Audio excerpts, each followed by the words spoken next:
એ કરવાની શક્તિ પ્રાર્થનામાં સમાયેલી છે. સુરતના સંગીત વિશારદ સ્વર સુરનું વરદાન જે પામેલા છે એ નયનાબેન ભટ્ટને હું પ્રાર્થના રજૂ કરવા વિનંતી કરીશ.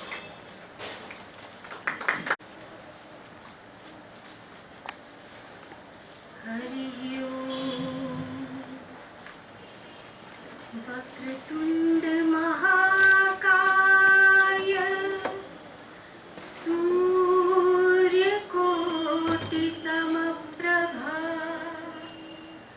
નિર્વિઘ્નં કુરુ મે દેવ સર્વકાર્યેષુ સર્વદા યા કુંદેન્દુ તુષારહાર ધવલા યા શુભ્ર વસ્ત્રાવૃતા યા વીણા વરદંડ મંડિત કરા યા શ્વેત પદ્માસના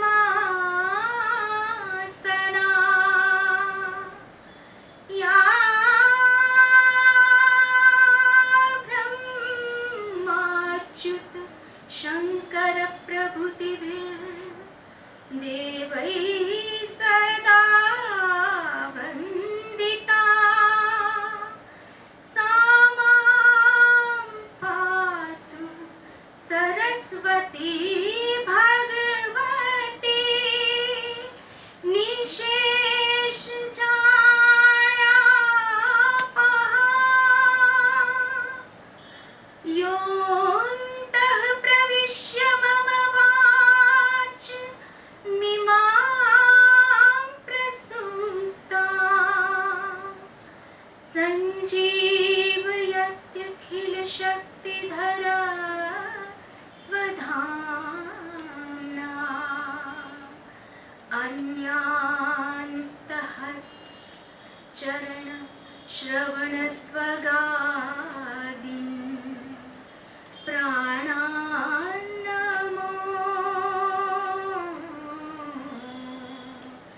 ભગવતે પુરુષાય તુભ્યં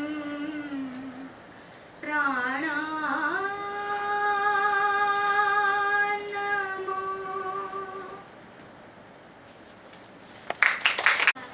એક પવિત્ર મોજું જાણે ફરી વળ્યું છે.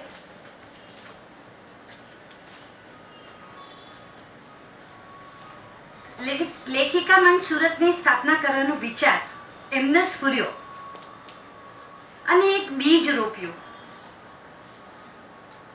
ભગવતી કુમારની એક પંક્તિ યાદ આવી જાય છે કે હો ભલે પોચો છતાં અંકુર તો લીલો જોઈએ, હો ભલે પોચો છતાં અંકુર તો લીલો જોઈએ, એ પછી એ વજ્ર જેવી માટી તોડશે.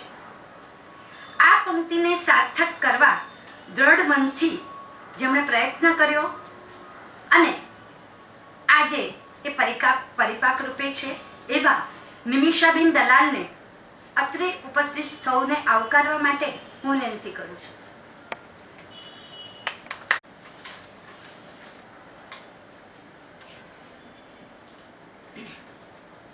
વાર્તાકાર નિબંધકાર ડૉક્ટર શ્રી મણિલાલ પટેલ, આજના વક્તાઓ ડૉક્ટર સંધ્યાબેન, ડૉક્ટર સ્વાતિબેન અને આશાબેન, પ્રતિલિપિના પ્રતિનિધિ સહૃદયીબેન, ઉપાડો તમારી કલમ સ્પર્ધાના સ્પર્ધકો તેમજ વાર્તા શિબિરમાં ભાગ લેવા આવનાર મિત્રો અને અમારા સાથી તથા માર્ગદર્શક શ્રી પારેખ સાહેબ તેમજ અન્ય સાહિત્ય રસિકોનું લેખિકા મંચ અને ટીમ પ્રતિલિપિ સ્વાગત કરે છે.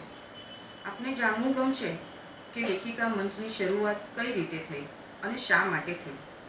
મારો વાર્તા લેખનનો શોખ જગાડ્યો ગુજરાત મિત્રની વર્ષો પહેલાંની એક કોલમ. એમાં વાર્તાની શરૂઆત આપવામાં આવતી અને તેનો અંત હટકે વાચકો પાસે મંગાવવામાં આવતો.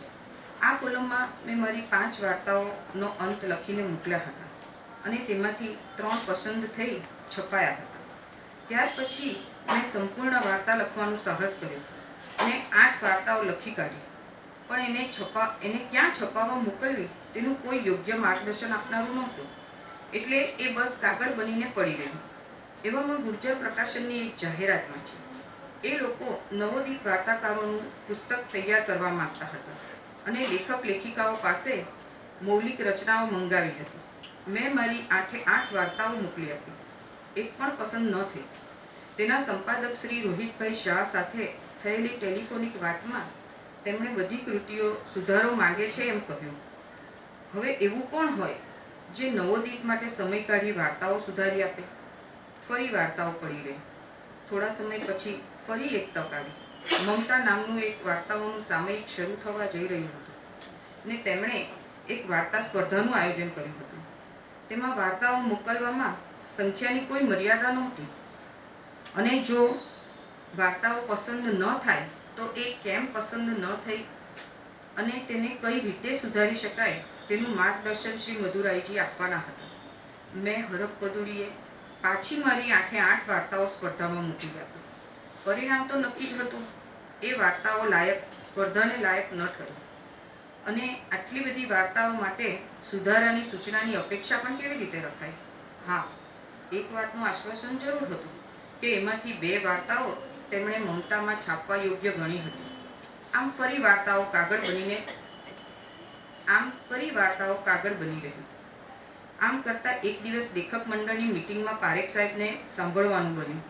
લેખન બાબતે કોઈ પણ પ્રકારનું સમાધાન ન ચલાવી લેતા તેમના ગુસ્સાવાળા સ્વભાવના કિસ્સાઓ મેં સાંભળ્યા હતા. પણ એમનું વક્તવ્ય સાંભળ્યા પછી તેમના વિચારો જાણવા મળ્યા, જે મારા વિચારો સાથે ઘણા મળતા આવતા હતા. તેમણે જણાવ્યું હતું કે તમે જે સાહિત્ય સ્વરૂપનું લેખન કરવા માંગતા હો તે સ્વરૂપ વિશે તમને સંપૂર્ણ માહિતી હોવી જોઈએ. મારું પણ એ જ માનવું હતું ને મેં ડરતા એમનો સંપર્ક કર્યો અને મારી ધારણા વિરુદ્ધ એમણે મારી રચનાઓ માટે સમય કાઢી તેમાં સુધારા સૂચવવાની મરજી બતાવી. મારી બધી કૃતિઓ તેમને વાંચી સંભળાવી. એ સુધારા સૂચવતા ગયા ને હું સુધારતી ગઈ. નવી વાર્તાઓ પણ લખાતી ગઈ. આ દરમિયાનમાં મધુરાઈજીએ 1 દિવસીય વાર્તા શિબિરનું આયોજન કર્યું હતું. એમાં ભાગ લીધો હતો. તેમજ ગુજરાતી સાહિત્ય પરિષદના 1 દિવસીય વાર્તા શિબિરમાં સુરતથી અમે 4 બહેનોએ ભાગ લીધો હતો, જેનું સંચાલન શ્રી રમેશભાઈ દવે કરતા હતા. શિબિરના અંતે શ્રી રમેશભાઈએ મને કહ્યું કે તમે સુરતથી અહીં અમદાવાદ આવો છો તેના કરતાં સુરતમાં જ પરિષદના ઉપપ્રમુખ રવિન્દ્ર પારેખ રહે છે, તેના માર્ગદર્શન હેઠળ એક ગ્રુપ શરૂ કરો. સુરત આવી પારેખ સાહેબ સમક્ષ વાત મૂકી અને એમણે સહર્ષ સ્વીકારી લીધું અને આમ લેખિકા મંચની શરૂઆત થઈ.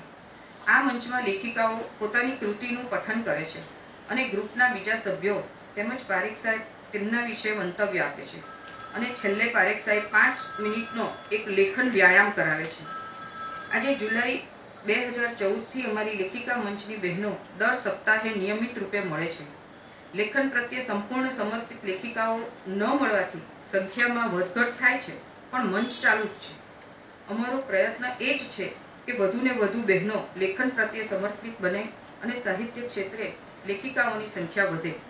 આ માટે 2014માં જ શરૂ થયેલી એવી પ્રતિલિપિ.com નામની એક સાઇટ, જે ભારતીય ભાષાઓના સાહિત્યને એક મંચ ઉપર લાવવા પ્રયત્નશીલ છે, તેણે તેમના મંચ પર મને લેખિકાઓ માટે ઓનલાઈન વાર્તા સ્પર્ધાનું આયોજન કરવાની સંમતિ આપી. અમારી અપેક્ષાની બહાર સ્પર્ધાને સારો પ્રતિસાદ મળ્યો અને દેશ વિદેશની 57 લેખિકાઓએ તેમાં ભાગ લીધો હતો. આજે તે સ્પર્ધાના ઇનામ વિતરણ અને એક નાનકડા વાર્તા શિબિરના કાર્યક્રમ હેઠળ આપણે સૌ એકત્રિત થયા છીએ અને આનંદ પ્રગટ કરતા ફરીથી આપ સૌનું હું હૃદયપૂર્વક સ્વાગત કરું છું. આભાર.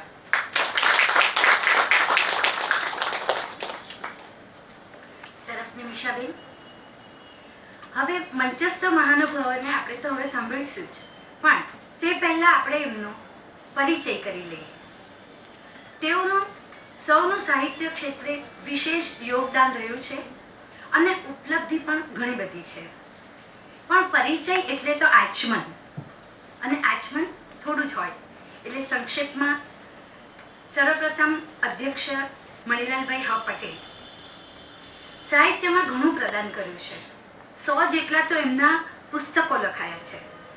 તેમને 20 જેટલા પારિતોષિક અને પુરસ્કાર પણ મળ્યા છે. લિસ્ટ તો ઘણું બધું લાંબુ છે.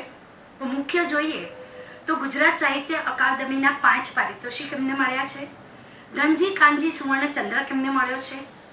ઉત્તમ અધ્યાપક અને સાહિત્યકારનો એવોર્ડ શ્રી નરેન્દ્રભાઈ મોદીના હાથે પણ એ મેળવી ચૂક્યા છે. તો મણિલાલભાઈ હર્ષ પટેલનું પુષ્પગુચ્છથી અભિવાદન કરશે સારશીબેન શાહ.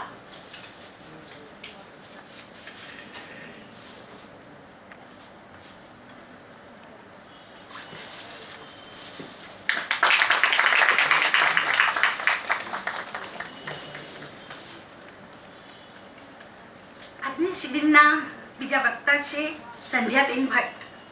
તેઓ બારડોલી કોલેજના પ્રાધ્યાપિકા છે.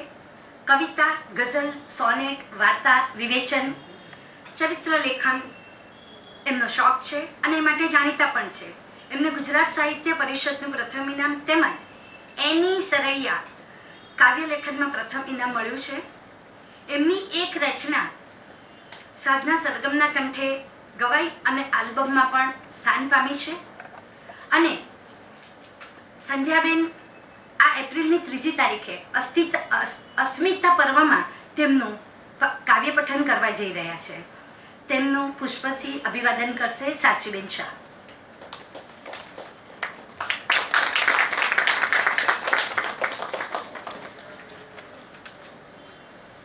બીજા આપણી વચ્ચે વક્તા આવ્યા છે વલસાડથી આશાબેન શાહ. તેમની ટૂંકી વાર્તાના 2 સંગ્રહ પ્રગટ થઈ ગયા છે. હાસ્યલેખ, બાળ વાર્તા, નાટક અને વાર્તા તેઓ લખે છે.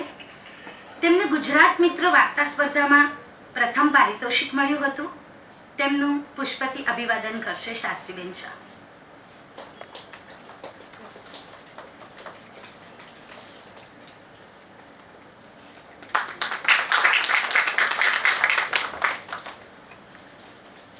નવસારીથી વક્તા પધારેલા સ્વાતિબેન નાયક.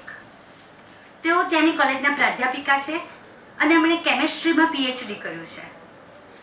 લગભગ 300થી વધુ વાર્તા લખી ચૂક્યા છે અને સામાયિક અને ન્યૂઝપેપરમાં અવારનવાર એમની વાર્તા આવતી રહે છે.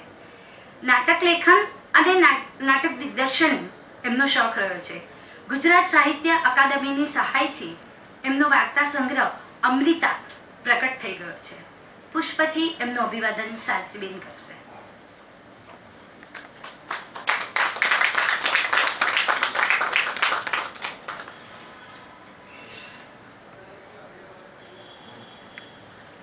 હવે આપણે વાર્તા શિબિર તરફ આગળ વધી રહ્યા છે, પણ એ પહેલા હું એક વાત રજૂ કરવાની રજા લઉં છું. સંસ્કૃતમાં કહેવાયું છે યથા વ્યાઘ્રી હરેત બાલાન, યથા વ્યાઘ્રી હરેત બાલાન, એટલે કે બિલાડી જ્યારે એના બચ્ચાને મોઢામાં લઈને જતી હોય છે ત્યારે બચ્ચું ન તો નીચે પડવું જોઈએ અથવા તો ન તો એને પોતાના દાંત વાગવા જોઈએ. આ જ વાત લેખન માટે પણ એટલી જ જરૂરી છે. આજે ક્યારેક શબ્દો જાણે અંદર અંદર ભજડાતા હોય એવું લાગી રહ્યું છે. આવું ન થાય એના માટે અમને સૌને લેખિકા મંચમાં શ્રી રવિન્દ્રભાઈ પારેખ સર આવા તો કેટલા બધા ઉદાહરણથી અમને માર્ગદર્શન આપતા રહે છે. તેઓ એક બીજી વાત અવશ્ય કરે છે કે પથ્થરની અંદર મૂર્તિ તો સમાયેલી જ છે, તેને ટાંચા પાડીને બહાર લાવવાની જ એક ખૂબીને કલા છે. જો એકાદ ટાંચો આડો અવળો પડે તો ફરી પાછો પથ્થર.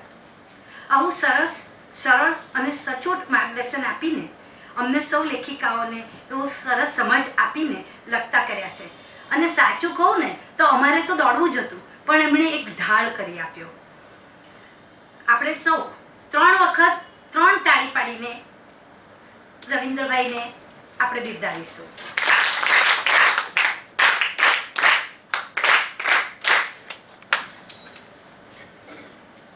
હવે ફક્ત કાનથી નહીં પણ મનને પણ સાથે રાખીને આપણે શ્રવણ તપ કરીશું. અને આજની શિબિર શરૂ થાય છે એના પહેલા વક્તા ડૉક્ટર સંધ્યાબેન ભટ્ટને તેમનું વક્તવ્ય રજૂ કરવાનું વિનંતી કરીશ. સંધ્યાબેનનો વિષય છે વાર્તા શિબિરના પ્રમુખ સ્થાને જેઓ મહાનુભાવ જ કહી શકાય એવા જે સાહિત્યકાર મણિલાલ હ પટેલ સાહેબ, રવિન્દ્રભાઈ પારેખ, આશાબેન, સ્વાતિબેન, નિમિષાબેન, શૈલીબેન અને સૌ ઈચ્છુક, કંઈ ને કંઈ કરવા ઈચ્છુક, સર્જનાત્મક ક્ષેત્રે પોતાનું યોગદાન આપવા જેઓ ખૂબ જ ઈચ્છુક છે એવા સૌ મિત્રો. સૌ પ્રથમ મને પણ કહેવા દો કે રવિન્દ્રભાઈએ અમને પણ અત્યારે હું જે ગઝલ લખું છું અથવા કવિતા લખું છું કે વાર્તા લખું છું એની પાછળ પણ રવિન્દ્રભાઈ જ છે. કારણ કે અમે જ્યારે શરૂઆત કરેલી ત્યારે સાહિત્ય સંગમમાં ભોંયતળીએ જનકભાઈ ને રવિન્દ્રભાઈ, નયનભાઈ એ લોકોએ શિબિર શરૂ કરેલો. એમાં ગઝલના છંદ શીખેલી અને પછી એમ કરતાં કરતાં તો થયું કે મને હું આ પણ કરી શકું, હું આ પણ કરી શકું. તો પછી અમે બારડોલીની અંદર ભરતીબેન રાણેની સાથે મળીને રવિન્દ્રભાઈ 15 વખત બારડોલી આવેલા અને જે રીતે તમે ભેગા મળો છો એ રીતે અમે લોકોએ ભેગા થઈને દર વખતે વાર્તા, એમાં નવી નવી ટેકનિક અમને સોંપે અને એ મુજબ અમે કંઈક કામ કરવાનો પ્રયત્ન કરીએ. અને એ રીતે જ મેં જે કંઈ 8-10 વાર્તાઓ જ માત્ર લખી છે, તો એ લખવા પાછળનું પ્રેરક બળ રવિન્દ્રભાઈ રહ્યા છે. એની ખૂબ જ સાનંદ નોંધ લઉં છું. અને આગળ વધું તો નિમિષાબેને જ્યારે મને પહેલાં કહ્યું કે આવી રીતે શિબિરમાં તમારે બોલવાનું છે, તો મેં તો કહ્યું તો હું તો સાવ કાચી પાકી છું, કારણ કે વાર્તા તો મેં ખાલી 8 જ લખી છે અને હું કોઈ પણ પ્રકારનું માર્ગદર્શન તો આપી શકું એવી સ્થિતિમાં હું છું જ નહીં. હા, પણ અધ્યાપક છું અને વાર્તા રસિક છું. અને વાર્તા રસિક તો મને એવું લાગે છે કે વાર્તા એ કદાચ એવો પ્રકાર છે કે સૌથી વધારે સુલભ, નાનપણથી બાળકોને પણ વાર્તા સાંભળવી ગમે છે. એ રીતે આપણે પણ આપણી જે પેઢી છે એ તો વાર્તા સાંભળીને જ ઉછરી છે. એટલે એ રીતે આપણે નાના હતા ત્યારે પણ વાર્તાઓ સાંભળતા હતા, વાંચતા હતા. અને પછી આપણે સ્કૂલમાં જ્યારે ભણવા લાગ્યા ત્યારે આપણી વખતે, હું એમ નથી કહેતી કે અત્યારે શિક્ષકો વાર્તા સારી રીતે શીખવતા નથી, એવું કોઈ પ્રકારનું કોઈ વિધાન કરવા નથી માંગતી. પણ હું જ્યારે ભણતી હતી ત્યારે તો મને બિલકુલ યાદ છે કે અમારા શિક્ષકો ખૂબ સરસ રીતે વાર્તા શીખવાડતા હતા. અને વાર્તા વિશે આસ્વાદ લખવો, મણિલાલભાઈ સાહેબ, એનો જે પહેલો મારો જે પ્રયત્ન, એવું જ્યારે 12મા ધોરણમાં ભણતી હતી ત્યારે વાત્રક ને કાંઠે એ પન્નાલાલ પટેલની વાર્તા અમારી ટેક્સ્ટ બુકમાં હતી. અને અમારા મધુબેન પટેલ કરીને શિક્ષક, આજે તો એ નથી રહ્યા, પણ MA વિથ સંસ્કૃત અને ગુજરાતી ખૂબ સારું બોલે. હું ઘણીવાર એવું કહું છું, હું જે કંઈ બોલું છું, જે વિચારું છું, એ બધા જ મારા શિક્ષકો એનું કંઈ ને કંઈ બધું આવી રહ્યું છે. તો એ મધુબેન અમને વાત્રકને કાંઠે શીખવાડેલી. અને સાહેબ અમને પછી કહ્યું કે તમે ગાઈડમાંથી નહીં જવાબ લખતા, પણ તમારી જાતે તમે એનો આસ્વાદ લખો. અને ત્યારે કદાચ મેં પહેલી વાર 12મા ધોરણમાં ભણતી ત્યારે વાત્રકને કાંઠે એનો આસ્વાદ લખવાનો પ્રયત્ન કરેલો. અને પછી અમને ક્લાસમાં ઊભા રાખીને અમને વંચાવે અને પેલું આપણે જેમ લખવા માંડીએ. બીજા એક જણા બહુ સરસ એક વખત મને કહેલું કે તમે કોઈ કામ જ્યારે કરવા માંડો છો ત્યારે તમારામાં રહેલી જે શક્તિઓ છે એ પણ બધી કામે લાગવા માંડે છે. તો એ રીતે હું તે વખતે મુગ્ધ અવસ્થામાં 12મા ધોરણમાં પણ જેમ કહેવાય કે બિલકુલ કુમળું મન, પારદર્શક મન, અને જે પણ કંઈ વસ્તુ હોય એને ખૂબ સરસ રીતે ઝીલી શકે. અને એ રીતે હું એને મૂકતી ગઈ. તો એ વાત્રકને કાંઠે વાર્તા મને ખૂબ સ્પર્શી ગઈ. એની થોડીક વાત અત્યારે કરું કે એમાં નવલનું પાત્ર છે. 28 વર્ષની એ નાયિકા છે અને એ 2 પતિ એને છોડીને જતા રહેલા છે. આખું ગામડાનું પન્નાલાલ પટેલ છે સાહેબ તો મારા કરતાં ખૂબ સરસ રીતે આ વાર્તા વિશે વાત કરી શકે, એમની સામે હું આ વાત કરી રહી છું. તો એ 28 વર્ષની જે નાયિકા છે એના માસી અને માસાની સાથે રહે છે, પણ એના બંને પતિઓ એને છોડીને જતા રહ્યા છે. પણ એ દિવસે એવું બને છે કે દૂરથી કંઈક તાપણું સળગતું હોય છે અને એક લંગડો પતિ હોય છે અને એક પતિ, એક લંગડો અને એક બીજો એક સાધુ વેળા વેશમાં એટલે દૂરથી જુએ છે. અને એના મનમાં કોણ જાણે કે એના પેલા 2 જે પતિઓ છે એની સાથે એનું સામ્ય એને વર્તાય છે.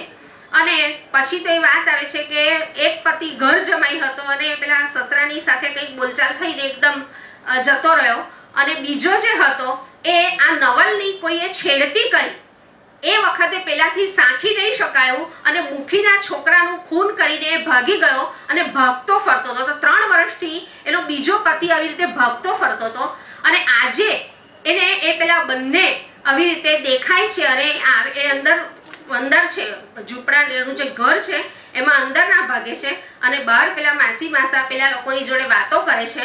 અને જે આપણે એમ કહેવાય કે એક પ્રકારનો ઉપાલંબ પણ પેલી નવલ અંદર ને અંદર આપતી જાય છે. પણ છેલ્લે તો પતિ છે. સ્ત્રીનું મન એટલું બધું સરસ રીતે આની અંદર વર્ણવેલું છે વાત્રક નદીના રૂપકથી, કે નદીને જેમ એના બંને કાંઠા હોય એમાં કોઈ કાંઠા પ્રત્યે પક્ષપાત નથી હોતો, એટલે બંને કાંઠા નદીને સરખા હોય છે. એમાં જે નવલ છે એને પણ એના જે બંને પતિ છે એ બંને પતિ માટે કોઈને પણ માટે આમ કે આમ એ નિર્ણય આવો લઈ શકે એમ નથી. આવી એક સરસ વાત એની અંદર મૂકેલી, અને ત્યારે મને જાણે કે પહેલી વાર એક સ્ત્રીના મનની સૂક્ષ્મતા અથવા તો એના મનની અંદર જે કેટલીક વાર નાના નાના જે સંઘર્ષ ચાલી રહ્યા હોય છે તે આ બધી વાત એ વખતે મેં જોયેલી. ત્યાર પછી તો હું ભણતી ગઈ અને એક પછી એક વાર્તાઓ વાંચતી ગઈ. આ તબક્કે હું એવું પણ કહેવા માંગીશ, આ શિબિર જ છે અને આપણે બધા જ અહીંયા બેઠેલા દરેકે દરેક વ્યક્તિ કાં તો લખી રહ્યા છે અથવા તો લખવાના પ્રયત્નમાં છે. તો એ વખતે મને સુરેશ દલાલે એક કવિતા માટે જે વાત કહેલી એ પણ અહીંયા વાર્તા માટે બી અલબત્ત ખૂબ લાગુ પડે છે કે કંઈ પણ લખતા પહેલા ઘણું બધું વાંચવું જોઈએ. ઘણી બધી વાર્તાઓ આપણે વાંચીએ જુદા જુદા લેખકોની, જુદા જુદા પાત્રોની, અને એ વાંચતા પછી એનું એવું નથી કે એ જે વાર્તા છે એનું આપણે અનુકરણ કરવાનું છે, પણ કદાચ એ બધું વાંચીને અને આપણા મનની અંદર જે પણ કંઈ ચાલી રહ્યું હોય, આપણા જે પણ કંઈ અનુભવો હોય, આપણા સબકોન્શિયસ માઇન્ડમાં પણ જે કંઈ પડેલું હોય એ બધું પછી કંઈક રસાયણ થઈને એનું કંઈક અલગ કંઈક રચાઈને પછી આપણી વાર્તામાં એનો પિંડ બંધાતો હોય છે. અને પેલી ક્યારે કઈ વસ્તુ બહારથી ઉછળીને આવશે, છેક વર્ષો પહેલા વાંચેલી, એ ક્યારે એ આપણી વાર્તામાં કોઈ નવા રૂપે એ આકાર લેશે એ આપણને ખબર નહોતી હોતી. અને કદાચ સર્જનની એ જ મજા છે. રવિન્દ્રભાઈ કાયમ એવું કે કોઈ પણ વાર્તા લેખક ભલે એણે 100 વાર્તા લખી હોય, પણ જ્યારે 101મી વાર્તા એ લખે ત્યારે તો એ બિલકુલ નવો જ હોય છે. એ પોતે નવોદિત હોય એટલે નવો જ છે એ રીતે જ એણે લખવાની હોય છે, કારણ કે અહીંયા એણે પાછું બીજું કંઈક કામ કરવાનું હોય છે. તો આવું કંઈક એ વાર્તાઓમાં પણ થાય છે. એટલે મેં અહીંયા મેં વાત કરેલી નિમિષાબેનને કે મેં કીધું કે હું તો કહી શકું તો એવું કહી શકું કે વાર્તા લખવાની સમસ્યાઓ, કારણ કે હું પોતે કંઈ એટલી બધી સારી વાર્તાઓ લખી શકતી નથી. વાર્તાઓમાં એવું છે કે ખરેખર આપણને લખવાનું મન ક્યારે થાય છે તો કે આપણને જ્યારે કંઈક કહેવું હોય છે.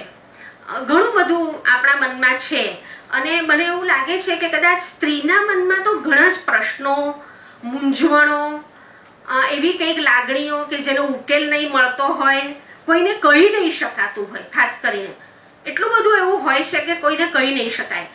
અને એ વસ્તુને જ્યારે તમે કાગળ ઉપર ઉતારો છો ત્યારે એક તો પેલું કે એક વિરેચન જેને કહેવાય એ પણ થાય છે. આપણી જે લાગણીઓ છે એને આપણે એક યોગ્ય રૂપ આપણે આપીએ એટલે એ કદાચ કોઈ બીજી જગ્યાએ બીજો ઉત્પાત ન મચાવી મૂકે, એટલે એની એક થેરાપ્યુટિક ઇફેક્ટ પણ મને એવું લાગે છે કે એ પણ એક છે. એટલે એક સ્વસ્થતા પ્રદાન કરવા માટે પણ આપણે લખવું જોઈએ. આપણે આપણી જાતનું શોધન કરવા માટે, સ્વશોધન માટે, કારણ કે આપણે લખતા હોઈએ છીએ ને ત્યારે મેં કીધું એમ પેલી કઈ વસ્તુ સબકોન્શિયસ માઇન્ડમાં પડી હોય ને એકદમ પેલી ઉછળીને બહાર આવે તો એ રીતે મને એવું લાગે છે કે આપણે આપણને સમજી પણ શકીએ. આપણે જ્યારે આપણે લખીએ છીએ ત્યારે આપણને ખબર પડે છે કે ઓ આમ છે, કારણ કે ઘણીવાર પેલી વસ્તુ છે ને આમ આપણે વ્યાખ્યાયિત નથી કરી શકતા. મૂંગા ને મૂંગા જ્યારે મનમાં ને મનમાં મૂંઝાતા હોઈએ તો ખરેખર આપણો પ્રોબ્લેમ શું છે એ આપણને પણ નથી ખબર હોતી. એવું કેટલીય વાર બને છે. તો જ્યારે આપણે વસ્તુને શબ્દમાં ઉતારીએ છીએ ત્યારે જાણે કે પેલું અંદર શાર કામ થતું હોય એ રીતે બધું વલોવાય છે, બધું બહાર આવે છે અને એ રીતે એ વસ્તુ બહાર આવે છે. પરંતુ હવે અહીંયા પછી પેલી કલાત્મકતાની, કારણ કે આપણા લેખકો અને જ્યારે આપણે એક વાર્તા લેખક તરીકે જો બહાર આપણે આવતા હોઈએ ત્યારે આપણા પાસે જે મેટર છે, જે વિષય વસ્તુ છે, આપણને જે કહેવું છે, પણ એ જે કહેવાનું છે એને કોઈ સ્વરૂપ તો મળવું જોઈએ ને. એટલે એને વાર્તા રૂપ મળવું જોઈએ. આપણે વાર્તાની વાત કરીએ છીએ એને વાર્તા રૂપ મળવું જોઈએ. તો એ વાર્તા રૂપને માટે જે એના ઘટક તત્વો છે, જેમ રવિન્દ્રભાઈએ કહેલું કે ભાઈ તમે જે સ્વરૂપમાં લખો છો તો એ સ્વરૂપ વિશે તો તમે બિલકુલ સ્પષ્ટ હોવા જ જોઈએ. તો આપણે એ સ્વરૂપ જાણવું પડશે. તો આ રીતે આપણું વિષય વસ્તુ અને એનું સ્વરૂપ, તો કે એમાં પાત્રો આવે છે, વાર્તા કેવી રીતે શરૂ થાય છે, એને તમે મૂકો છો તો એને સીધી નથી મૂકતા, કોઈ પણ જે વાત હોય છે એને, પણ થોડુંક સજેસ્ટિવ, સૂચનાત્મક, કંઈક પ્રતીક. અને એ પ્રતીક પણ મને એવું લાગે છે કે કોઈ દિવસ બહારથી નથી લાવી શકાતું. જેમ કે પેલી વાત્રકને કાંઠે વાર્તામાં જે નદીની વાત છે, તો એ બિલકુલ સ્વાભાવિક રીતે જે વાર્તાનું પોત છે એની સાથે બિલકુલ આમ ભળી ગયેલી છે. તો જ્યારે આપણે, મને એવું લાગે છે કે જ્યારે આપણે એક લેખક તરીકે ઉભરવા માંગતા હોઈએ, એટલે અથવા તો આપણો એવો પ્રયત્ન હોય, તો ધીરજ પણ બહુ જ જરૂરી છે. ધીરજ અને ઉત્સાહ, આ બે વસ્તુનો જો સાથે સંગમ થાય તો મને એવું લાગે છે કે આપણે એને ધાર્યું પરિણામ આપી શકીએ. તો એ વસ્તુ જે છે આપણા મનમાં, એ આપણે એને ઠરવા દેવી જોઈએ. સતત એને આપણે વાગોળવી, એટલે સતત આપણે એની સાથે જોડાયેલા તો રહેવું જ જોઈએ. એ કોઈ વસ્તુ આપણો અનુભવ કે કોઈ હોય એને જો આપણે પડતો મૂકી દઈએ, પણ એને ઉપર જો કામ થાય, એની ઉપર જો આપણે કામ કરીએ, ઘણું બધું વાંચીએ, પછી આપણને એને 3-4 રીતે જુદી જુદી રીતે લખીએ, આમ લખીએ, વળી પાછું બીજી રીતે લખીએ, અને પછી આવી રીતે કોઈને બતાવીએ અથવા અંદર બતાવીએ, અને પછી આપણને પોતાને પણ ખબર પડતી જ હોય છે કે આ મારું કામ સારું થયું છે, આ મારું કામ સારું નથી થયું. તો આપણે આપણા પોતે જ જો આપણે વિવેચક બનીએ તો મને એવું લાગે છે કે ધીરે ધીરે કરતા આપણે કંઈક એને સારો અંજામ આપી શકીએ. આવી ઘણી બધી વાતો છે. વાર્તાઓના જે મેગેઝિન, આમ તો રવિન્દ્રભાઈ તો બધું કહેતા જ હશે, અને તમે સૌ અહીંયા આપણે નવનીત સમર્પણ છે કે શબ્દ સૃષ્ટિ છે, હું તો કાયમ મારી પાસે મારા વિદ્યાર્થીઓ આવે એટલે કહું કે અમુક તમે 6 કે 7 મેગેઝિન પહેલા બંધાવી દો, અને એટલા મેગેઝિનની જે વાર્તાઓ, કવિતાઓ, એ બધામાંથી આપણે પસાર થઈએ ત્યારે આપણને થોડો ખ્યાલ આવે છે કે ભાઈ આખી બાબત શું છે અને આપણે ક્યાં છીએ. તો એ આપણને ખબર પડે. મને જે સ્પર્શેલી કેટલીક વાર્તાઓની હું અહીંયા વાત લાવેલી છું. તો એમાં એક વાર્તા મને બહુ ભણાવતા ગમી ગયેલી, રવિન્દ્રનાથ ટાગોરની વાર્તા છે, ધ પોસ્ટ માસ્ટર. એની અંદર મને ખાસ કરીને એટલે સ્ત્રી સંવેદનમાં ખૂબ રસ પડે છે. એટલા માટે તો ખરું જ કે હું સ્ત્રી છું, પણ મને સતત સાહેબ એવું લાગ્યું છે કે સ્ત્રીઓને બહુ કહેવાનું છે. અને મોટા ભાગના લોકો એમ માનતા હોય છે કે આ બધી જે પૂર્તિઓ આવે સ્ત્રીઓની, તેમાં શું જે બીજી બધી વાત આવતી હોય, તમારી શું એની એ જ વાતો હોય. પણ ના, આપણને જે કહેવું છે એ આપણે કદાચ નથી કહી શકતા. એને માટે જે આ બધા ધોરણો છે એમાં સુધી આપણે પહોંચવાનું છે, અને તો આપણે આપણી વાત કરી શકીશું, કારણ કે ઘણું બધું કેવું છે. તો આ પોસ્ટ માસ્ટરની જે વાત છે એમાં એવું છે કે એક જે પોસ્ટ માસ્ટર છે એ નવો યુવાન વયનો, અને એની બદલી એક સાવ અંતરિયાળ ગામમાં થયેલી છે. ત્યાં આગળ કોઈ, એટલે એક ખરેખર તો ત્યાં ગળીની ફેક્ટરી એક ઇંગ્લિશમેને સ્થાપી છે, અને એને માટે પોસ્ટ ઓફિસની જરૂર છે. બાકી આમ તો ત્યાં કોઈ આજુબાજુ છે પણ નહીં કે જે પોસ્ટ ઓફિસનો ઉપયોગ કરે. હજુ એવા ઘણા ગામડાઓ હશે કે જ્યાં બેંક, પોસ્ટ ઓફિસ હોય પણ ઉપયોગ કરનારું કોઈ નહીં હોય. તો એવી રીતે આ જે યુવાન છે એ ત્યાં આગળ આવેલો છે, અને ત્યાં આગળ માત્ર એક અનાથ છોકરી 11-12 વર્ષની એ આમ પેલું એનું નાનું મોટું બધું કામ કરી આપે એવી રીતની એક રતન કરીને એ છોકરી છે. એવું થાય છે કે પેલો એકલો જ હોય કારણ કે કંઈ કામ પણ નહીં હોય અને સરસ આમ ચોમાસું જામેલું છે, આમ વાદળાઓ સરસ મંડરાયેલા છે, પ્રકૃતિમાં સરસ એ માણી રહ્યો છે. તો એ વખતે સ્વાભાવિક છે કે યુવાન છે એટલે એના મનમાં એમ થાય કે આવી વખતે મારી કોઈક નજીકની વ્યક્તિ હોય તો કેવું સારું આમ થાય ને, કે સરસ સુંદર વાતાવરણ હોય એ વખતે કોઈ સરસ સાથની ઝંખના એ માણસને જાગે છે, પણ કોઈ એવું છે નહીં. અને પેલી રતન છે એ તો નાનકડી આમ બાળા છે, કિશોરી નિર્દોષ, અને એ તો કાયમ ઝૂંપડાની બહાર જ, એટલે એનું જે ઘર છે એમાં બહાર જ હોય. જ્યારે અમને કંઈક કામ હોય તો રતન કરીને બોલાવે ત્યારે જે અંદર આવે. પણ એ વખતમાં પછી એને અચાનક થોડુંક ધીરે ધીરે અનઇઝીનેસ લાગે છે પેલા પોસ્ટ માસ્ટરને, અને એને માથા ઉપર એને કંઈક બામ લગાડી આપવાની જરૂર લાગે છે. એ વખતે પેલી રતનને કહે છે કે જો, તો રતન એને લગાડી આપે છે. હવે મને રવિન્દ્રનાથ ટાગોરની આ વાર્તામાં જે વસ્તુ ગમી તે એ કે અહીંયા આગળ રતન જે છે એ અત્યારે છોકરી મટીને જાણે કે પેલી એક માં હોય, એટલે કે સ્ત્રી જે છે એનું રૂપાંતર આમ આપણે પણ આપણા આમ જીવનમાં પણ જોઈએ છે કે બહુ ઝડપથી આખા દિવસમાં જરૂરિયાત પ્રમાણે આપણે આપણી જાતને ઢાળી દેતા હોઈએ છીએ.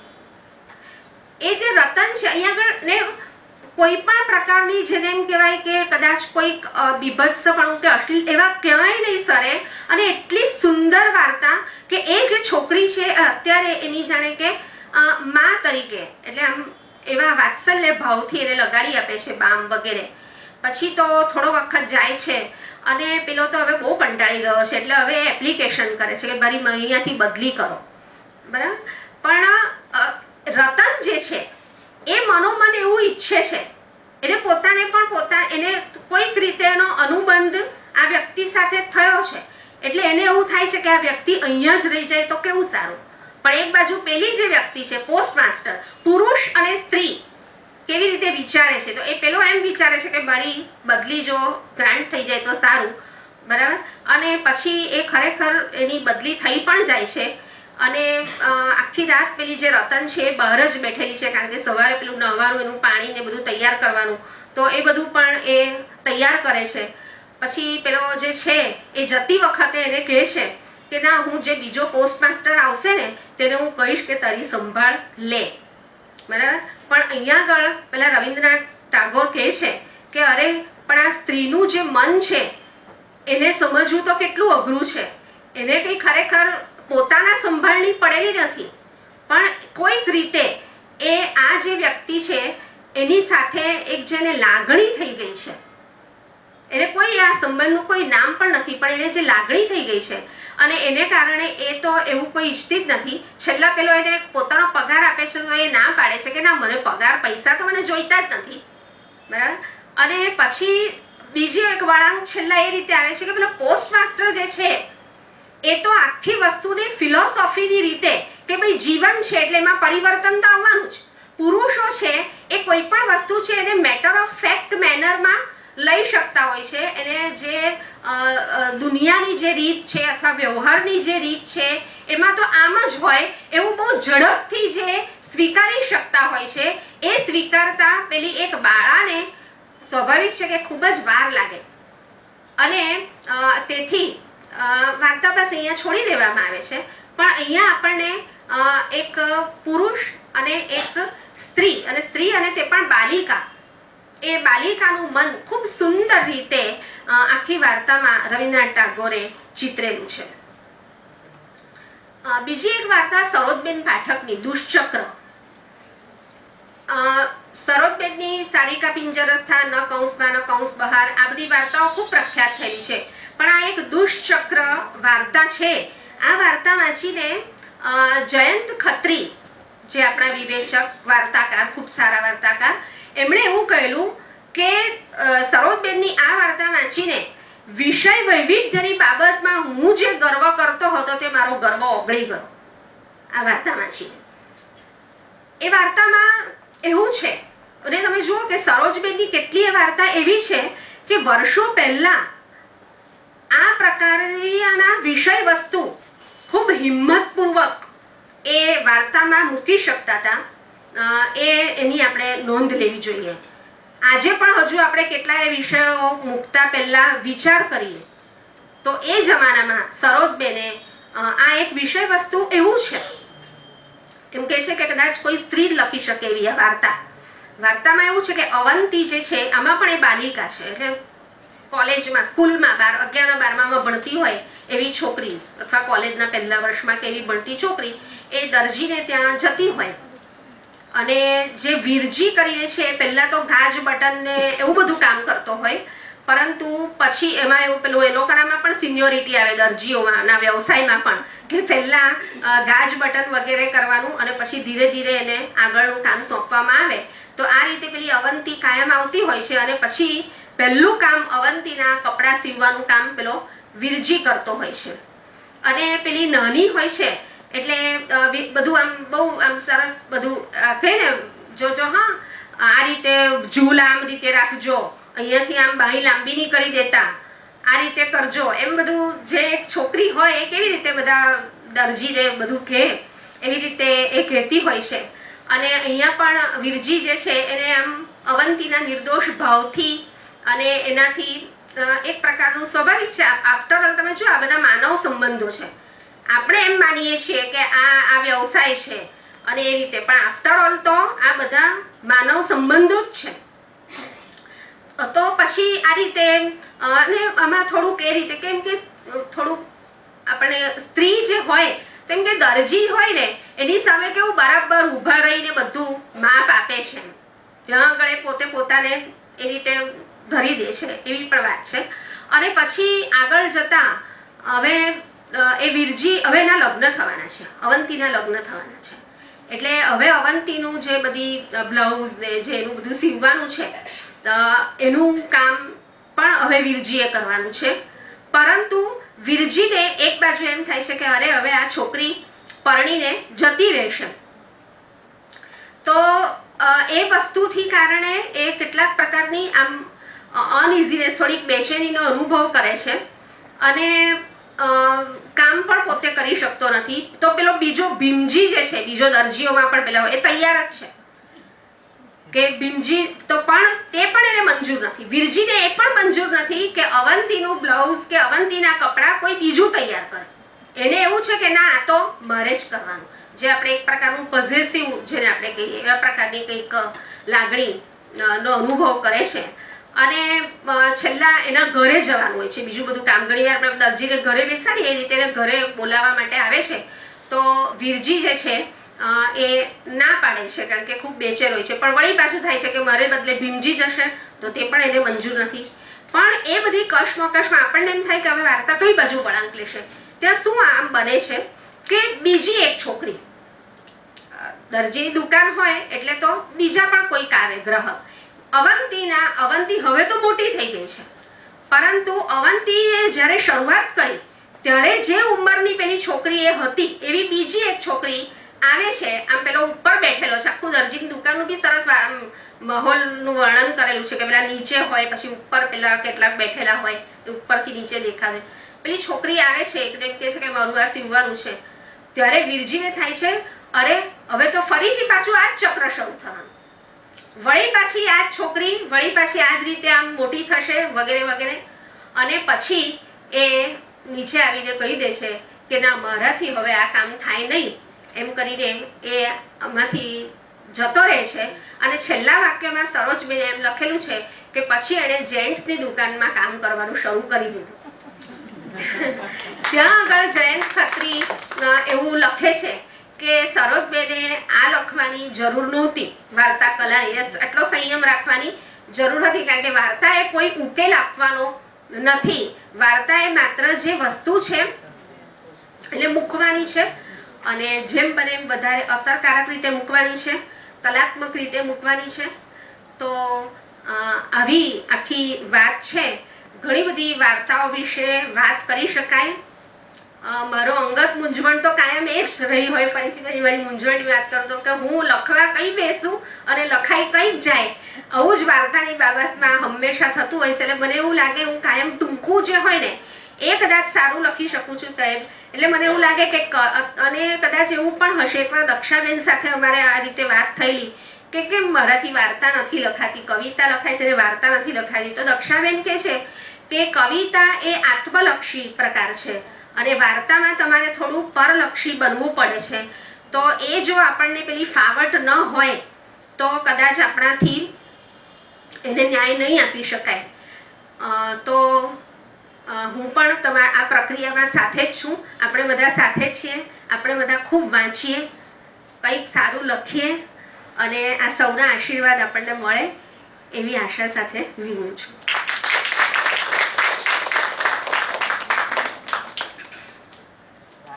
બહુ જ સરસ સંધ્યાબેને આપણને વાત કરી કે વાર્તા કેવી રીતે ઉદ્ભવે, એની સમસ્યા કેટલી હોય ને એમાં શું કરવું જોઈએ. પણ એમનું એક જ વાક્ય જે ખરેખર આપણા જેવા નવોદિતે યાદ રાખવું જોઈએ કે એના માટે બહોળું એટલે ખૂબ બધું વાંચન જરૂરી છે. આપણી વચ્ચે જેણે આ લેખિકા મંચ શરૂ કર્યો અને પ્રતિલિપિ.com દ્વારા જે નવોદિત લેખિકાઓએ એમાં સ્પર્ધામાં ભાગ લીધો એ બંને મંચ ઉપર ઉપસ્થિત છે. તો હું સારસીબેનને વિનંતી કરીશ કે એમને પુષ્પ આપે.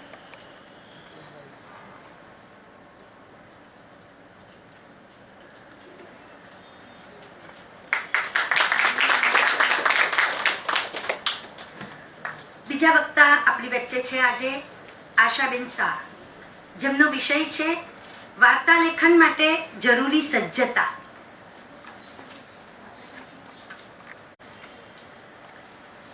સંધ્યાબેને પોતાના વક્તવ્યમાં જે બધાને સંબોધન કર્યું એ સૌ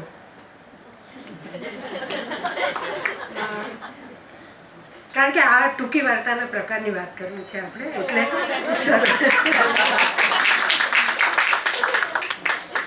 એ ઉપરાંત મારે ખાસ ઉલ્લેખ કરવાનો કે લેખિકા મંચ અને પ્રતિલિપિ.com આ બંને સંસ્થાઓએ ભેગા મળીને આજે અમને અહીં આમંત્રિત કર્યા એ બદલ ખૂબ ખૂબ આભાર. કારણ કે જો આજનું આમંત્રણ આ રીતનું ન હોત તો આજનો દિવસ મારો આ રીતે ન ઉગ્યો હોત. સવારમાં 6 વાગ્યામાં ઉઠીને ઘર આટોપવાની ધાંધલ ધમાલ કરવી, સ્વાતિને ફોન પર ફોન કરવા, અમુક જગ્યાએ મળવાનું નક્કી કરવું, એને બદલે મારો દિવસ જુદી રીતનો જ પસાર થયો હોત. આ ખૂબ આનંદની શરૂઆત દિવસની અને તમને સૌને મળવાનો આનંદ એ તો ખરું જ. સંધ્યાબેન એમ કયા કરતા હતા કે મને વાર્તા લખતા નથી ફાવતું, પણ મેં જોયું કે એમને બોલતા તો બહુ સારું ફાવે છે. અને એમણે પોતાની વાત કરતાં કરતાં એક વશીકરણ કરીને તમને બધાને પોતાને કરી લીધા એ જોઈને મને ખૂબ આનંદ થયો. આજે ડૉક્ટર સંધ્યાબેન ખરું? હા, ના, હું ખુલાસો કરી દઉં ચાલો. પણ મેં ધર્મિષ્ઠાબેનના મોઢે સાંભળ્યું ડૉક્ટર સંધ્યાબેન, ડૉક્ટર સ્વાતિબેન, ડૉક્ટર મણિભાઈ તો છે જ. તો મને એવું લાગવા માંડ્યું કે પેલી અખબારોની પૂર્તિમાં બાળકોની જે કોલમ આવે એમાં ચારેક કૂતરાઓ કે ચારેક સસલાઓ મૂકે અને પછી એ કોયડો પૂછે કે ભાઈ આમાંથી ઓડ ફેક્ટર કયું હોય. તો મને એવું લાગે કે આજનું ઓડ ફેક્ટર હું છું, કારણ કે હું એક જ આ ડૉક્ટરમાં નથી આવતી. પણ થેન્ક્સ, સંધ્યાબેન પણ છે મારી સાથે. આપણે નાનપણથી આવા જોડકણા સાંભળતા આવ્યા, અથવા તો મોટા થઈને આપણા દીકરા દીકરીઓને અથવા તો એના પણ સંતાનોને આપણે આ જોડકણું તો બહુ પ્રખ્યાત છે. વાર્તા રે વાર્તા, ભાભાઢોર ચારતા, ચપટી બોલ લાવતા, છોકરાને સમજાવતા. પછી હું જ્યારે વાર્તા લખતી થઈ અને આવા બધા જોડકણા સાંભળતી થઈ ત્યારે મને એમ થતું હતું કે એટલે એવો અનુભવ થવા માંડ્યો કે સાવ છોકરાઓને સમજાવવા જેવી આ વાત નથી. એટલી સરળતાથી આપણા હાથમાં આ વાત આવતી નથી. અને આજે ભલે આ મંચ પર ઊભા રહીને હું બોલું છું અને તમે સૌ સાંભળો છો, પણ આપણા બધાની મનોમંથનની પરિસ્થિતિમાં કંઈ ઝાઝો ફરક નથી. સંધ્યાબેને જેમ કહ્યું એમ ગમે તેટલી વાર્તાઓ લખીએ, પરંતુ દરેક વખતે એક મથામણ તો અંદર અંદર ચાલતી જ હોય છે કે આપણું કામ કેટલું સારું થયું, કેટલું નબળું છે. પણ આ મથામણમાંથી ઉગરવાનું એટલે જ્યારે આપણી આ પ્રક્રિયા ચાલુ હોય વાર્તા લેખનની, ત્યારે જે દ્વિધા અનુભવતા હોઈએ છીએ આપણે કે સારું લખાય છે કે નથી લખાતું, સારું લખાય છે. હવે અહીંયા આ પોઈન્ટ પરથી આગળ વધીએ કે અહીં જ અટકી જઈએ, માંડી વાળીએ લખવાનું, એવી જ્યારે દ્વિધા અનુભવતા હોઈએ ત્યારે અમે બહુ સદનસીબ છીએ કે એવા લેખિકાઓના અને એવા લોકોના સંપર્કમાં આવવા મળ્યું છે. દાખલા તરીકે કુન્નિકાબેન કાપડિયા, હિમાંશીબેન શેલત, મકરંદભાઈ દવે, વિનોદભાઈ પણ, એમની સાથે પણ મેં કામ કર્યું, એ મોકો પણ મને મળ્યો. તો હિમાંશીબેને મને બહુ એક સાચી સલાહ આપી કે જ્યારે પણ કોઈ એક મુદ્દાનો વિચાર આવે અને એમ લાગે આપણને કે મારે આની ઉપર વાર્તા લખવી છે, ત્યારે મનમાં ધાર્યું હોય એ રીતે એક કાચો મુસદ્દો તૈયાર કરી દેવાનો. ત્યારે લખતા લખતા બહુ વિચારમાં નહીં પડવું કે આ કામ સારું થાય છે કે નહીં, એ બધી પછીની વાત છે. ત્યારે સુધાર્યા કરવાનું, મઠાર્યા કરવાનું. પરંતુ એક વખત જે વિચાર આવે છે આપણા મગજમાં ને જે રીતે આવે છે એ રીતે ફરી કદી નથી આવતો. અને એક ક્ષણ જો છટકી જાય તો પછી આપણે પસ્તાવો કરવાનો જ વારો આવે કે પેલો કેટલો સરસ વિચાર આવ્યો હતો પણ એ મેં કાગળ પર નહીં ઉતાર્યો, અને પછી એ મથામણમાં જ આપણાથી એટલું સારું કામ નથી થઈ શકતું. આ અનુસંધાનમાં મેં એક વાક્ય જે સાંભળેલું એ મને બહુ જ સાચું લાગે છે કે better is the enemy of good. હજી આપણે વધારે સારું કરી શકશું એમ કરતાં જેટલું કરી શકતા હતા ને એટલું પણ આપણે નથી કરી શકતા ઘણી બધી વખત.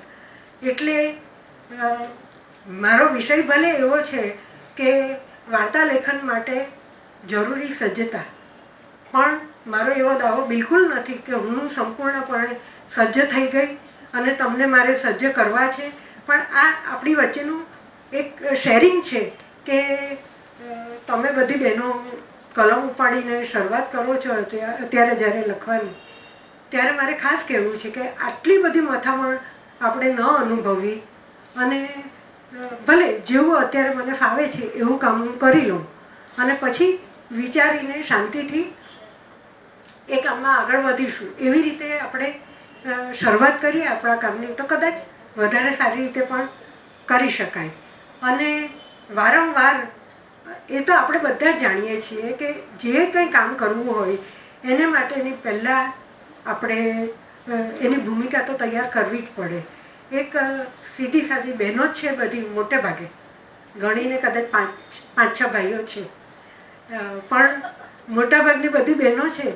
તો મારે કહેવાનું કે આપણને ખબર છે કે આપણી દીકરી ભવિષ્યમાં પરણીને સાસરે જશે, એણે રસોડાના રાંધવાના ને ઘર ચોખ્ખું રાખવાના ને એ બધા કામો શીખવાના છે. તો એની ભૂમિકા આપણે કેટલી શરૂઆતથી તૈયાર કરવા માંડીએ છીએ. જ્યારે આપણી દીકરી 8-10 વર્ષની હોય ત્યારથી આપણે, જોકે આજકાલની મમ્મીઓને એવો ટકટકારો થોડો ઓછો થયો છે કે પરણીને સાસરે જવાનું છે, તારે ઘરે પાકા ઘરે જઈને આ કરવાનું છે, પણ તે છતાં વાતમાં આપણે કહેતા તો હોઈએ છીએ કે આ કામ નહીં આવડે એ નહીં ચાલે.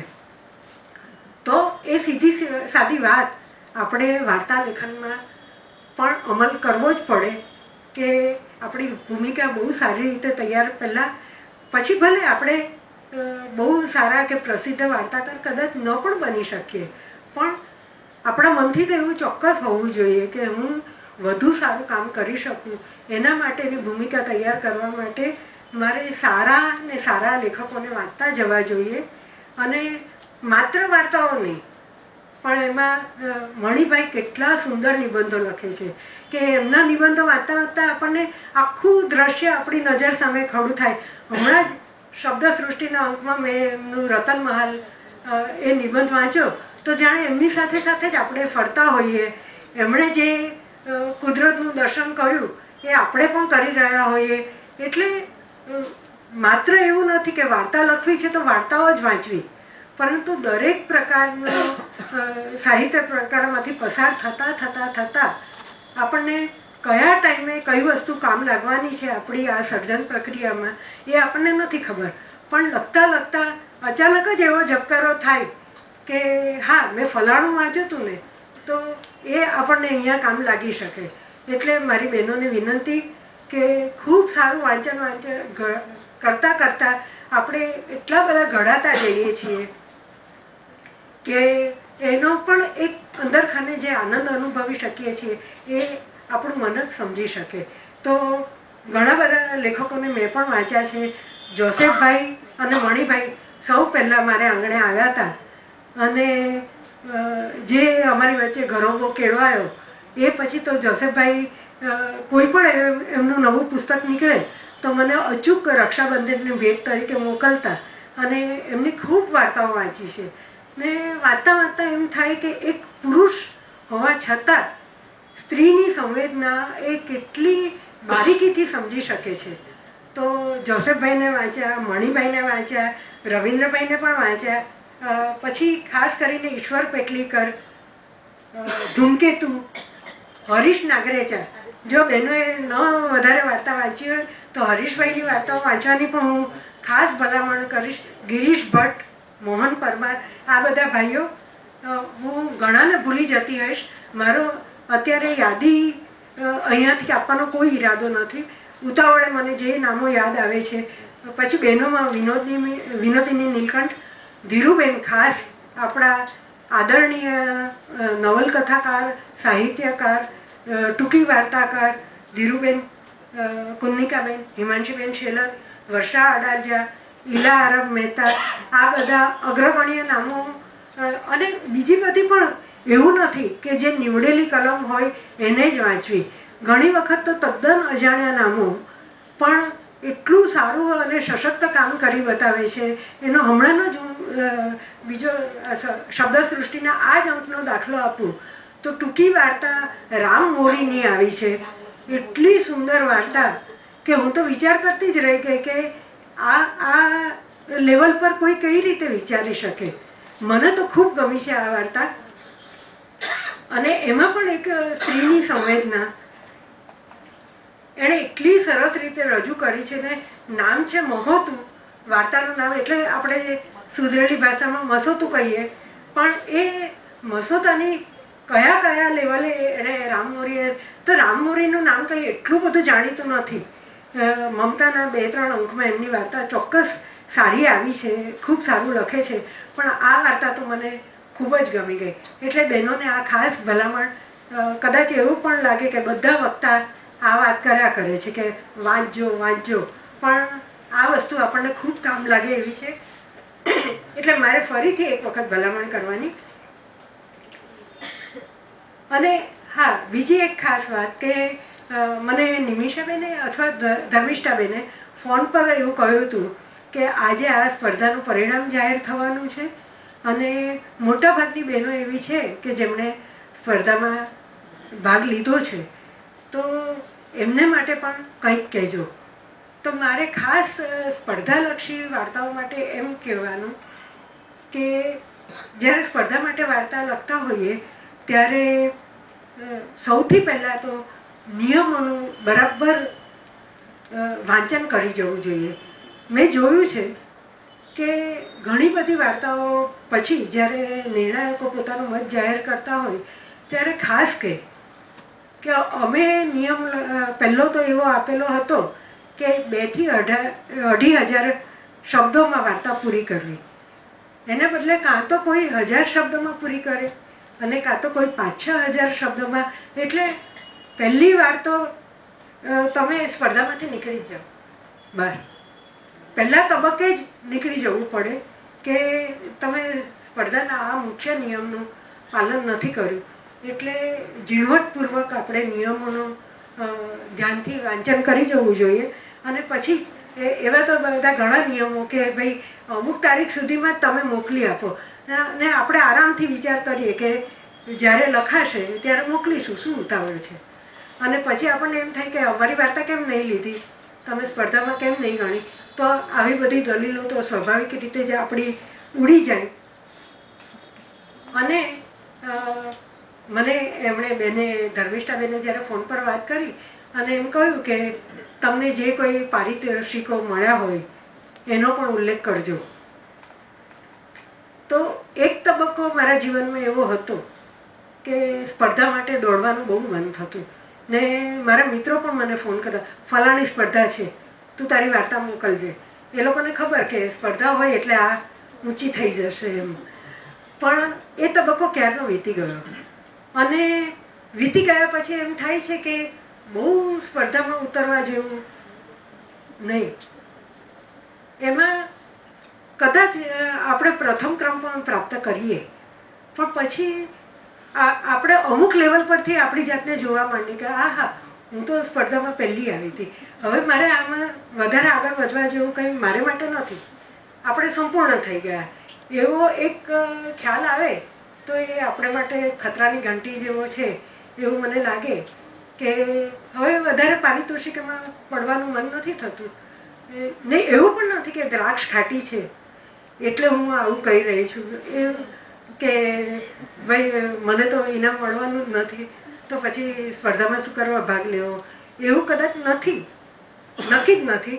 પરંતુ ને જેને પણ ઈચ્છા થતી હોય એમાં સ્પર્ધા માટે કંઈ ખોટું પણ નથી. પણ મને એવું લાગે છે કે આપણી જાત સાથે જ આપણે સ્પર્ધા કરી શકીએ તો એ એકદમ ઈચ્છનીય છે કે ફલાણી વાર્તા મેં લખી હતી, સારી લખાઈ હતી, પણ એની કરતાં પણ વધારે સારી વાર્તા મારી કલમેથી ક્યારે નીકળી શકે, અથવા તો જેને પહેલું પારિતોષિક મળ્યું હતું એની કરતાં મારી વાર્તા નબળી હતી તો હું એ ઊંચાઈએ ક્યારે પહોંચી શકું, એવી સ્પર્ધા જો આપણે કરી શકીએ તો ચોક્કસ જ સારી વસ્તુ છે.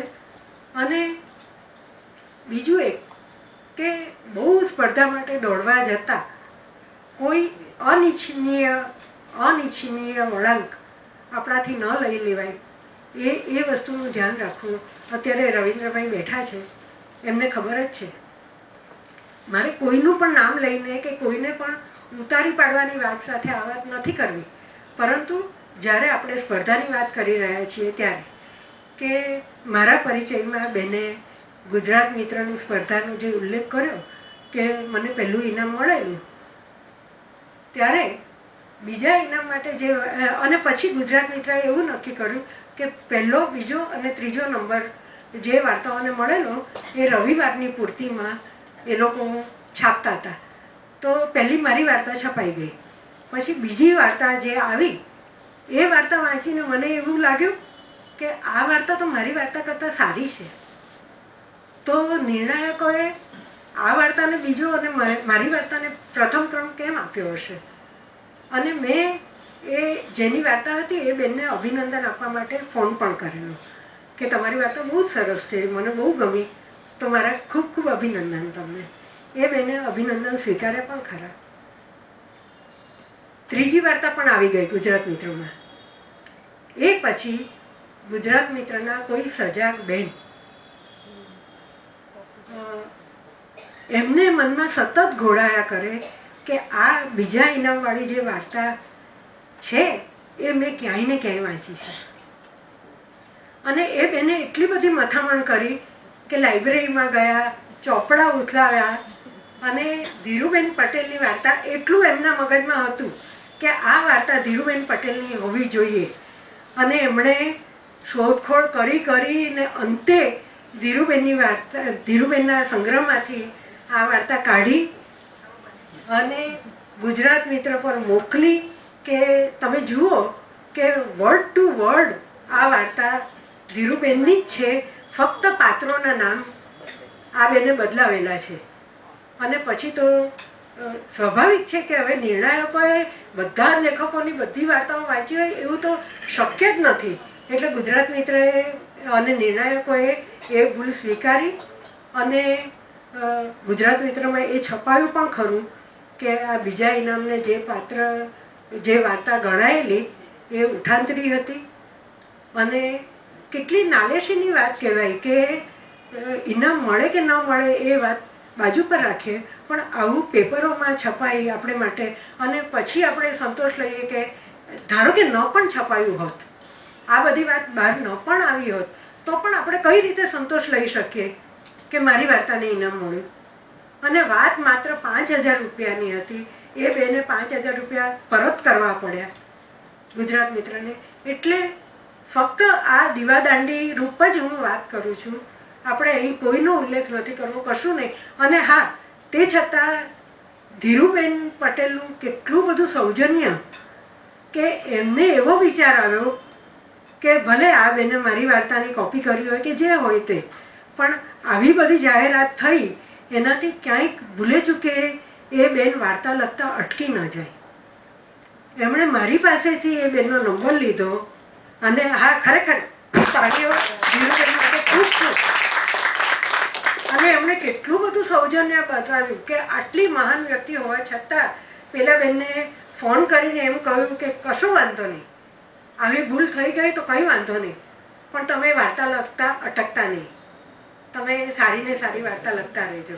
એટલે આ બધી આપણે વાર્તાની વાતો. અને આજે બપોર પછી નિર્ણય જાહેર થવાનો છે. જે વાર્તાકાર બહેનો ઇનામને પાત્ર છે એમને ખૂબ ખૂબ ધન્યવાદ. અને જે ઇનામ નથી મેળવી શકવાના એ લોકોને વિનંતી કે ફરીને ફરી પોતાના પ્રયત્ન ચાલુ રાખે, કારણ કે હાથમાં કલમ ઉપાડવા માટે ખૂબ મોટી તાકાતની જરૂર પડે છે.